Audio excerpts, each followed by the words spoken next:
రాజకీయాల రుచి మరిగిన వారు రాజ్యాంగ పదవుల్లో ఉన్న అంత తొందరగా పాత వాసనలు పోవు అనే విషయం పలు సందర్భాల్లో రుజువైంది.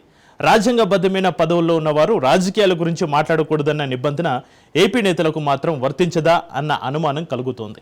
ఆంధ్రప్రదేశ్ అసెంబ్లీ స్పీకర్గా కీలక పదవిని నిర్వహిస్తున్న అయ్యన్న పాత్రుడు వైసీపీ అధినేత జగన్పై తనకున్న అక్కసును అవకాశం దొరికినప్పుడల్లా వెలగక్కుతున్నారు. ఈ మధ్య గోవా గవర్నర్గా బాధ్యతలు చేపట్టిన అశోక్ గజపతిరాజు కూడా అయ్యన్నను ఫాలో అవుతున్నట్లున్నారు.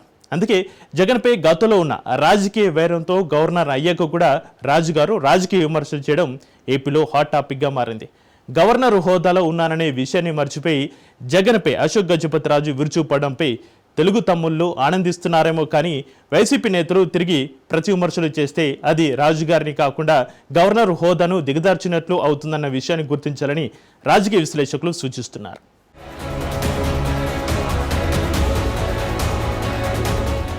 ఉత్తరాంధ్రలో రాజరికపు కుటుంబానికి చెందిన అశోక్ గజపతిరాజుకి జెంటిల్మెన్ పొలిటీషియన్ గా గుర్తింపు ఉంది. టీడీపీలో బాగా చదువుకున్న వ్యక్తిగానే కాకుండా మంచి ఫ్యామిలీ బ్యాక్గ్రౌండ్ ఉన్న నేతగా అశోక్ గజపతిరాజును ఉత్తరాంధ్ర పొలిటికల్ లీడర్లు అందరూ గౌరవిస్తూ ఉంటారు. టీడీపీలో తన తర్వాత ముఖ్యమంత్రి పదవికి అర్హుడు అశోక్ గజపతిరాజేనని చంద్రబాబు ఓ సందర్భంలో చెప్పారంటే రాజుగారికి టీడీపీలో ఎంత పరపతి ఉందో అర్థం చేసుకోవచ్చు.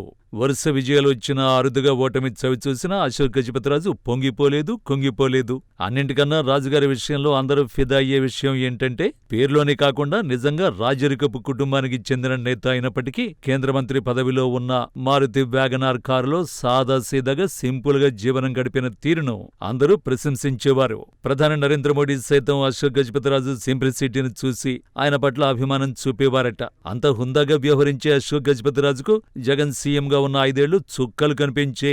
రాజుగారితో పాత వైరాన్ని మనసులో పెట్టుకుని ప్రతి విషయంలోనూ జగన్ ప్రభుత్వం అశోక్ గజపతిరాజును వేధించడాన్ని ఉత్తరాంధ్రలోని జనం తప్పుబట్టిన సందర్భాలు ఉన్నాయి. ముఖ్యంగా సింహాచలం దేవస్థానం ట్రస్ట్ చైర్మన్ పదవి నుంచి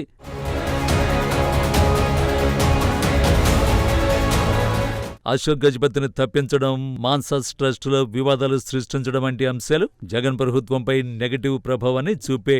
జగన్ కేబినెట్లో దేవాదాయ శాఖ మంత్రిగా పనిచేసిన వెల్లంపల్లి శ్రీనివాస్ అధిష్టానం దృష్టిలో పడడం కోసం అశోక్ గజపతిరాజుపై అనుచిత కామెంట్స్ చేశారు. దీనిపై అప్పటి మంత్రి వైసీపీ సీనియర్ నేత బొత్స సత్యనారాయణ సీరియస్ గా స్పందించడంతో పాటు వెల్లంపల్లి వ్యాఖ్యల్ని తప్పుబట్టారు. దీన్ని బట్టి అశోక్ గజపతిరాజుకు ప్రత్యర్థుల మధ్య కూడా ఎంత గౌరవం ఉందో అర్థం చేసుకోవచ్చు.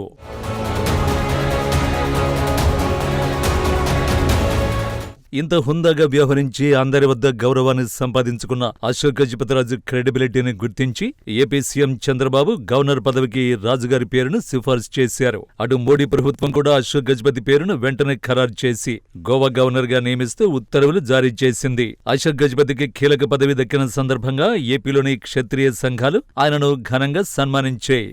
ఇంతకాలం వివాదరహితుడిగా ఉన్న అశోక్ గజపతి రాజ్యాంగబద్ధమైన గవర్నర్ పదవిని చేపట్టిన తర్వాత ఆయన వైఖరిలో మార్పు రావడంతో వివాదం తలెత్తింది.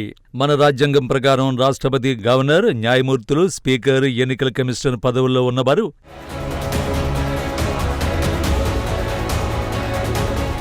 రాజకీయ ప్రసంగాలు, విమర్శలు చేయకూడదు. అందుకే ఈ పదవుల్లో ఉన్నవారు ఎలాంటి వివాదాస్పద ప్రసంగాలు చెయ్యరు. కానీ ఈ నిబంధనలకు విరుద్ధంగా అశోక్ గజపతిరాజు తనకు నిర్వహించిన సన్మాన కార్యక్రమంలో జగన్పై రెచ్చిపోయి విమర్శలు చేయడంపై రచ్చ మొదలైంది. జగన్ అనాలోచిత నిర్ణయాల వల్ల వ్యవస్థలు అస్తవ్యస్తమయ్యాయని అశోక్ గజపతి రెచ్చిపోయారు. అంతటితో ఆగకుండా రిషికొండలో జగన్ ప్రభుత్వం 430 కోట్ల రూపాయల ఖర్చుతో నిర్మించిన ప్యాలెస్ పై రాజుగారు చేసిన కామెంట్స్ వైరల్ అవుతున్నాయి.